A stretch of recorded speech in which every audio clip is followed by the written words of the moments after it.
Okay, चला तर प्रभावीपणे शिकवण्यामागची काही महत्त्वाची तत्त्व समजून घेऊया.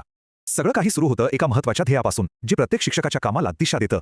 म्हणजे याचा खरा उद्देश आहे शिकण्याला अर्थपूर्ण बनवणं, जेणेकरून खरी समज वाढेल.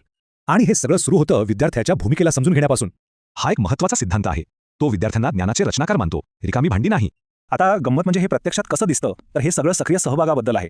ही जी आतून येणारी प्रेरणा आहे ना, तीच खरी खूण आहे की हा दृष्टिकोन काम करतोय.